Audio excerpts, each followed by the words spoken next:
सुल्तानपुर शहर के लिए 26 जनवरी 2024 की सुबह किसी त्योहार से कम नहीं थी, लेकिन यह त्योहार आजादी का कम और एक छलावे का ज्यादा था। पूरब दिशा से उगते सूरज की किरणें जब गोमती नदी के मटमैले पानी पर पड़ीं, तो वहां बना 2 किलोमीटर लंबा नवनिर्मित फ्लाईओवर किसी विशाल अजगर की तरह चमक उठा। आज वह दिन था जिसका इंतजार शहरवासी और वहां के नेता पिछले 5 सालों से कर रहे थे। गोमती नदी के ऊपर बना यह पुल शहर की जीवन रेखा माना जा रहा था। शहर को किसी नई नवेली दुल्हन की तरह सजाया गया था। सड़कों पर चूने की सफेद लकीरें खींची गई थीं जो रात के अंधेरे में भी चमकती थीं। बिजली के हर खंभे पर तिरंगे लहरा रहे थे और हवा में लाउडस्पीकर पर बजते देशभक्ति गीतों ऐ मेरे प्यारे वतना की गूंज थी। चौराहे पर लगे विशाल होर्डिंग्स पर मुख्यमंत्री और स्थानीय मंत्री जगदीश प्रसाद की हाथ जोड़े हुए तस्वीरें थीं, जिनके नीचे मोटे अक्षरों में लिखा था, विकास का नया सूर्योदय, 125 करोड़ की लागत से बना आधुनिक तकनीक का बेजोड़ नमूना। पुल के शुरुआती छोर पर एक विशाल जर्मन हैंगर टेंट लगाया गया था। मंच सज चुका था। वीआईपी कुर्सियों पर शहर के कलेक्टर, पुलिस अधीक्षक, एसपी और बड़े बड़े ठेकेदार अपनी दूधिया सफेद पोशाकों में ऐसे बैठे थे जैसे उन्होंने ही अपने हाथों से यह पुल बनाया हो। इत्र की खुशबू, गेंदे के फूलों की महक और वातानुकूलित हवा के बीच हंसी ठिठोली चल रही थी। मुख्य इंजीनियर सक्सेना और ठेकेदार खन्ना एक कोने में खड़े होकर धीरे धीरे बात कर रहे थे और उनकी हंसी में एक अजीब सा अहंकार छिपा था। लेकिन इस चकाचौंध और खुशबू से बहुत दूर पुल के नीचे की दुनिया एकदम अलग थी। वहां धूल थी, अंधेरा था, मच्छरों का साम्राज्य था और पसीने की तीखी गंध थी। इसी अंधेरे में पिलर नंबर 12 के पास 18 साल की रोशनी अपने सिर पर मलबे से भरा तसला ली खड़ी थी। रोशनी का शरीर दुबला पतला था। धूप से त्वचा तांबे जैसी सांवली पड़ गई थी और हथेलियां ईंट पत्थर उठाते उठाते किसी पुराने बरगद की छाल जैसी सख्त हो चुकी थीं। उसकी साड़ी पुरानी थी, जगह जगह से रफू की हुई, लेकिन उसकी आंखों में एक ऐसी चमक थी जो बड़े बड़े महलों में रहने वालों के पास भी नहीं होती। रोशनी के पास कोई इंजीनियरिंग की डिग्री नहीं थी। उसने कभी किसी कॉलेज का मुंह नहीं देखा था, लेकिन उसके पास वह हुनर था जो किताबों में नहीं मिलता, जो सिर्फ तजुर्बे की भट्ठी में तप कर आता है। उसके पिता रामदीन शहर के सबसे काबिल राजमिस्त्री माने जाते थे। लोग कहते थे कि रामदीन ईंटों से बात करते थे। रोशनी ने चलना बाद में सीखा था। पहले उसने करनी और साहुल, प्लम बॉब पकड़ना सीखा था। पिता अक्सर उसे काम सिखाते हुए कहते थे, बिटिया, इमारत की मजबूती उसके बाहरी रंग रोगन में नहीं, उसकी हड्डियों यानी सरिये और कंक्रीट में होती है। जब तुम मसाले को छुओ तो उसे महसूस करो। अगर रेत और सीमेंट का मेल सही नहीं है, अगर मसाला हाथ में लेने पर मक्खन जैसा न लगे, तो समझ लो कि वह इमारत नहीं, एक धोखा है। 2 साल पहले एक निर्माणाधीन साइट पर मकान गिरने से पिता की मौत हो गई थी। उस हादसे ने रोशनी को समय से पहले बड़ा कर दिया था। पिता की वह पुरानी करनी और उनका दिया हुआ ज्ञान ही अब रोशनी की विरासत थी। दोपहर के 11:30 बज चुके थे। मंत्री जी का काफिला शहर की सीमा में प्रवेश कर चुका था। रोशनी अपना काम खत्म कर पिलर नंबर 12 के पास सुस्ताने के लिए बैठी। यह पिलर पूरे फ्लाईओवर का सबसे नाजुक और अहम हिस्सा था, क्योंकि यहीं से पुल गोमती नदी की तरफ मुड़ता था और नदी के बहाव का सबसे ज्यादा दबाव इसी पर पड़ता था। अचानक रोशनी की नजर पिलर के निचले हिस्से, बेस पर पड़ी। वहां ताजा काला और पीला पेंट किया गया था, लेकिन पेंट की उस परत के नीचे से कुछ अजीब सा महीन पाउडर झर रहा था। रोशनी का माथा ठनका। एक मजबूत कंक्रीट कभी पाउडर बनकर नहीं गिरता। उसने इधर उधर देखा, कोई देख नहीं रहा था। वह घुटनों के बल बैठकर उस जगह को गौर से देखने लगी। उसने अपनी उंगली से उस हिस्से को थोड़ा खुरेदा। हैरानी की बात थी कि पेंट पपड़ी बनकर उतर गया और उसके नीचे का कंक्रीट पत्थर जैसा सख्त होने के बजाय बिस्किट की तरह भुरभुरा होकर उसके हाथ में आ गया। रोशनी के रोंगटे खड़े हो गए। उसने उसे सूंघा। उसमें सीमेंट की गंध नाम मात्र की थी, बस नदी की गीली रेत की महक थी। हे भगवान, उसके मुंह से निकला। उसने पास पड़ी एक लोहे की नुकीली छड़, सरिया, उठाई। डरते डरते उसने उसे पिलर में छुपाया। नियम के मुताबिक M40 ग्रेड के कंक्रीट में लोहे की छड़ टकराकर वापस आ जानी चाहिए थी, लेकिन यहां लोहे की छड़ पिलर के अंदर ऐसे ढंस गई जैसे वह गीली मिट्टी या गोबर का ढेर हो। अंदर से गिट्टी नहीं, बल्कि लाल रंग की रेत बाहर निकलकर गिरने लगी। रोशनी का दिल जोर जोर से धड़कने लगा। ये पिलर अंदर से खोखला है, उसने मन में सोचा। ठेकेदार और इंजीनियरों ने करोड़ों का सीमेंट खाकर बाहर प्लास्टर चढ़ा दिया था और अंदर पिलर में सिर्फ रेत और कचरा भर दिया था।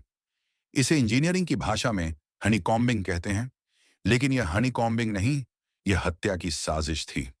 तभी पुल के ऊपर हलचल हुई। सुरक्षा जांच के लिए ऊपर से पुलिस के भारी वज्र वाहन और फायर ब्रिगेड की गाड़ियां गुजरने लगीं। जैसे ही एक भारी ट्रक पिलर नंबर 12 के ठीक ऊपर वाले हिस्से पर आया, पिलर के अंदर से एक अजीब सी आवाज आई। कड़ कड़ खड़। रोशनी ने अपना कान पिलर से सटाया। उसे महसूस हुआ कि पिलर कांप रहा है। यह कंपन किसी मजबूत ढांचे का लचीलापन नहीं था, बल्कि दम तोड़ते हुए कमजोर ढांचे की आखिरी हिचकी थी। रोशनी की आंखों के सामने तबाही का मंजर तैर गया। अगर अभी मंत्री जी का काफिला, जिसमें दर्जनों भारी गाड़ियां होंगी और उनके पीछे जनता की सैकड़ों गाड़ियां इस पर चढ़ीं, तो यह पिलर ताश के पत्तों की तरह बिखर जाएगा। हजारों लोग मारे जाएंगे। वो बच्चे जो ऊपर झंडे लहरा रहे हैं, वे सब नदी में समा जाएंगे। रोशनी ने तसला वहीं फेंका और नंगे पांव सड़क की तरफ भागी। रास्ते में नुकीले पत्थर और कांच के टुकड़े उसके पैरों में चुभ रहे थे। उसके फटे हुए चप्पल रास्ते में ही कहीं छूट गए, लेकिन उसे परवाह नहीं थी। वह दौड़ते हुए मुख्य सड़क पर सुरक्षा घेरे बैरिकेडिंग के पास पहुंची। वहां हवलदार तिवारी, जिनका पेट वर्दी के बटन तोड़कर बाहर आने को बेताब था, मुंह में पान दबाए डंडा फटकार रहे थे। हटो हटो, मंत्री जी आ रहे हैं, तिवारी चिल्ला रहे थे। रोशनी ने हांफते हुए, लगभग चीखते हुए कहा, साहब साहब रोकिए, पुल मत खोलिए, पिलर नंबर 12 टूटने वाला है साहब, वह अंदर से पूरा खोखला है। ए पगली, तिवारी ने डंडा हवा में लहराया। दारू पी रखी है क्या? बड़े बड़े इंजीनियरों ने पास किया है इसे, आईआईटी से जांच हुई है। तू ज्यादा जानती है उनसे, चल भाग यहां से। मंत्री जी आ रहे हैं। भीख मांगनी है तो मंदिर के पीछे जा। रोशनी ने उनके पैर पकड़ने की कोशिश की। साहब, मैं भीख नहीं मांग रही, मैंने अपनी आंखों से देखा है, पिलर कांप रहा है, उसमें सीमेंट नहीं है साहब, कसम से हजारों लोग मर जाएंगे, एक बार चलकर देख लीजिए। तिवारी ने उसे जोर से धक्का दिया। हट! रोशनी सड़क पर जा गिरी। उसकी कोहनी और घुटने छिल गए, खून रिसने लगा। उसकी आंखों में आंसू आ गए, दर्द के नहीं बल्कि बेबसी के। उसने देखा कि तिवारी एक बड़ी कार वाले से हंसकर बात कर रहा था और उसे वीआईपी पास दे रहा था। रोशनी समझ गई कि ये वर्दी वाले उसकी बात नहीं सुनेंगे। उसे उस मंच पर जाना होगा जहां फैसला लेने वाले बड़े साहब बैठे हैं। समय बहुत कम था। सायरन की आवाजें पास आ रही थीं। रोशनी ने आंसुओं को पोंछा। उसने एक नया रास्ता चुना। वह पुलिस की नजरों से बचते हुए झाड़ियों के बीच से रेंगकर मंच के पिछले हिस्से की तरफ बढ़ी। वहां लोहे की 10 फीट ऊंची जाली थी, जिसके ऊपर कंटीले तार लगे थे। रोशनी के हाथों में छाले थे, पैर लहूलुहान थे। फिर भी उसने जाली को जकड़ा। लोहे की जंग लगी सलाखों ने उसके हाथों को चीर दिया। जब वह ऊपर चढ़ी तो कंटीले तारों में फंसकर उसकी साड़ी का पल्लू फट गया। उसकी पीठ पर एक गहरी खरोंच आई, लेकिन वह रुकी नहीं। वह जाली के ऊपर से कूदी और वीआईपी टेंट के पिछले हिस्से में जा गिरी। मंच पर मुख्य इंजीनियर सक्सेना माइक पर अपनी तारीफों के पुल बांध रहे थे। सक्सेना कह रहे थे, यह पुल इंजीनियरिंग का चमत्कार है, इसे बनाने में हमने रात दिन एक कर दिया। तभी मंच के फूल और खून में सनी रोशनी किसी तूफान की तरह दौड़ती हुई आई। वह सीधे कलेक्टर साहब की कुर्सी के सामने जाकर खड़ी हो गई। पूरे पंडाल में सन्नाटा छा गया। संगीत रुक गया। सैकड़ों कैमरे रोशनी की तरफ घूम गए। सुरक्षाकर्मी उसे पकड़ने दौड़े, लेकिन रोशनी ने पूरी ताकत से चिल्लाकर कहा, बंद करो ये नाटक, ये पुल नहीं, मौत का कुआं है। इंजीनियर सक्सेना का चेहरा गुस्से से लाल हो उठा। कौन है ये लड़की? हटाओ इसे, सिक्योरिटी, सक्सेना चिल्लाया। 2 कमांडो ने रोशनी के हाथ पीछे मरोड़ दिए। सीधे सक्सेना की आंखों में आंखें डालकर कहा, सक्सेना साहब, पिलर नंबर 12 में आपने M40 कंक्रीट की जगह सिर्फ नदी की बालू भरवाई है। वो पिलर अभी गाड़ियों के लोड से कांप रहा था।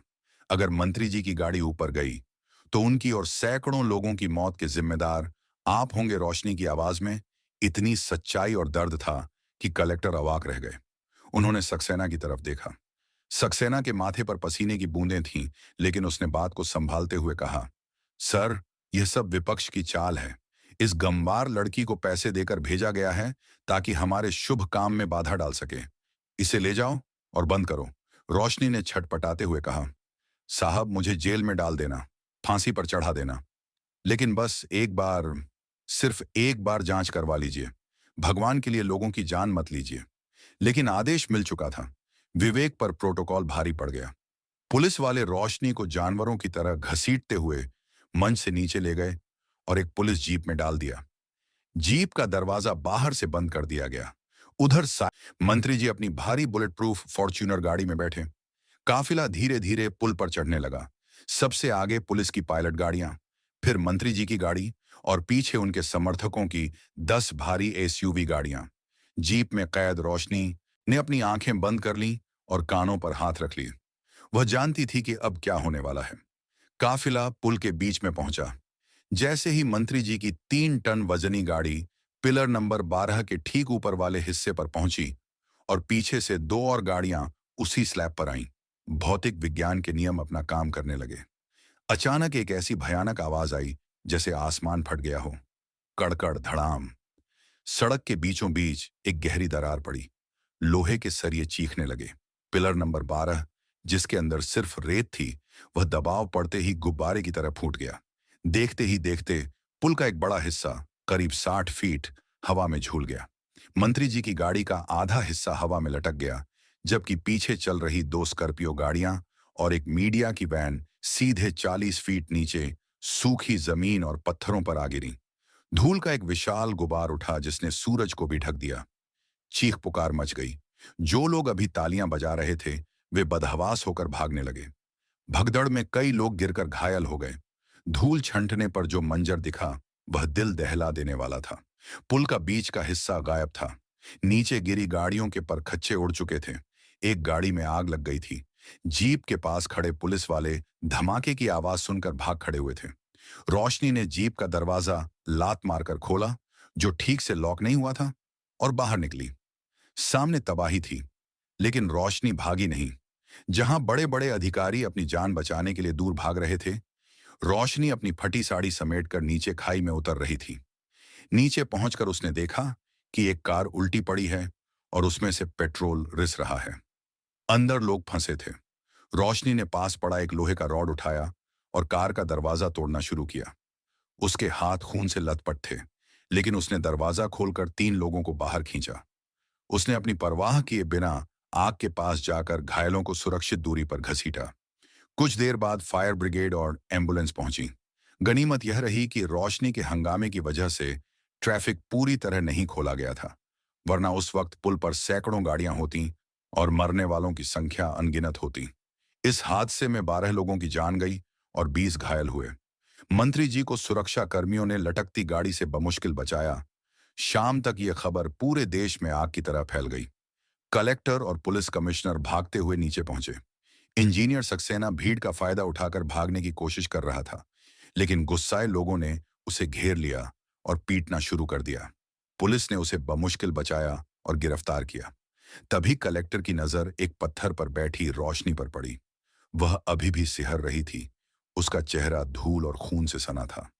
कलेक्टर दौड़े हुए उसके पास गए। उनके सिर शर्म से झुके हुए थे। उन्होंने भरे गले से कहा, बेटी, हमें माफ कर दो। हमने तुम्हारे गंदे कपड़ों को देखा, लेकिन तुम्हारी साफ नीयत को नहीं देख पाए। हमने एक भ्रष्ट इंजीनियर की डिग्री पर भरोसा किया और तुम्हारे तजुर्बे को ठुकरा दिया। आज अगर तुम ना होती तो यह शहर श्मशान बन जाता। अगले दिन मीडिया ने रोशनी को घेर लिया। हर चैनल पर उसी का चेहरा था। एक पत्रकार ने पूछा, रोशनी, बड़े बड़े इंजीनियर फेल हो गए, तुम्हें कैसे पता चला? रोशनी ने कैमरे की तरफ देखकर कहा, साहब, मेरे बाबूजी कहते थे कि बेईमानी की ईंटें कभी एक दूसरे से जुड़ती नहीं हैं। जब मैंने उस पिलर को छुआ तो वह रो रहा था। वह कांप रहा था क्योंकि उसके पेट में सीमेंट नहीं, पाप भरा था। आज पुल नहीं गिरा है साहब, आज सिस्टम का घमंड गिरा है। जांच में दूध का दूध और पानी का पानी हो गया। पिलर में 85% रेत और केवल 15% घटिया सीमेंट मिला। सरी पुराने और जंग लगे थे। मंत्री जी को भारी दबाव में इस्तीफा देना पड़ा। इंजीनियर सक्सेना और ठेकेदार खन्ना को गैर इरादतन हत्या और भ्रष्टाचार के आरोप में उम्र कैद की सजा सुनाई गई और उनकी संपत्ति कुर्क कर ली गई। 15 दिन बाद सरकार ने अपनी गलती सुधारने के लिए रोशनी को सम्मानित करने का फैसला किया। टाउन हॉल में एक भव्य समारोह हुआ। मुख्यमंत्री ने खुद रोशनी को वीरता पुरस्कार और 5 लाख रुपए का चेक देने की घोषणा की। रोशनी मंच पर आई।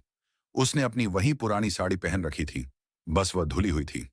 जब कलेक्टर ने उसे चेक दिया तो रोशनी ने हाथ जोड़कर मना कर दिया। उसने माइक पर कहा, साहब, मुझे यह पैसा नहीं चाहिए। यह पैसा उन 12 परिवारों के इलाज और मदद में लगा दीजिए जिन्होंने अपने अपनों को खोया है। उनके आंसू पैसों से नहीं पहुंचे जा सकते, पर शायद थोड़ी राहत मिल जाए। कलेक्टर हैरान रह गए। तो फिर तुम्हें क्या चाहिए बेटी? सरकार तुम्हारे लिए कुछ करना चाहती है। रोशनी ने दृढ़ता से पूरे हॉल में गूंजती आवाज में कहा, बस एक वादा चाहिए साहब। अगली बार जब मेरे शहर में कोई स्कूल, अस्पताल या पुल बने तो उसका ठेका किसी नेता के रिश्तेदार को नहीं, बल्कि उस इंसान को मिले जिसके हाथों में सीमेंट हो, लालच नहीं। हम मजदूरों के पसीने का मजाक मत उड़ाइए। ईंटों में ईमान मिलाइए साहब, रेत नहीं। क्योंकि जब पुल गिरता है तो सिर्फ कंक्रीट नहीं गिरता, देश का भरोसा गिरता है। रोशनी की इस बात ने वहां बैठे हर इंसान की रूह को झकझोर दिया। तालियों की गड़गड़ाहट थमने का नाम नहीं ले रही थी। आज उस हादसे को 3 साल बीत चुके हैं। टूटे हुए पुल की जगह अब एक नया, बेहद मजबूत पुल बनकर तैयार है। लोग कहते हैं कि इस पुल के बनने के दौरान रोशनी हर शाम वहां आती थी। वह कंक्रीट को छूती, उसे ठोक कर देखती, और जब तक वह संतुष्ट न हो जाती, काम आगे नहीं बढ़ता था। ठेकेदार और इंजीनियर उससे डरते थे, उसकी ताकत से नहीं, उसके सच से। रोशनी आज भी सुल्तानपुर में मजदूरी करती है। उसने कोई सरकारी नौकरी या बंगला नहीं लिया, लेकिन अब वह सिर्फ एक मजदूर नहीं है। अब जब वह सड़क से गुजरती है तो बड़े बड़े अफसर अपनी गाड़ियां रोककर उसे नमस्ते करते हैं। शहर ने उस नए पुल को कोई राजनीतिक नाम नहीं दिया, सरकारी कागजों में जो भी हो, लेकिन सुल्तानपुर की जनता उसे रोशनी सेतु कहती है,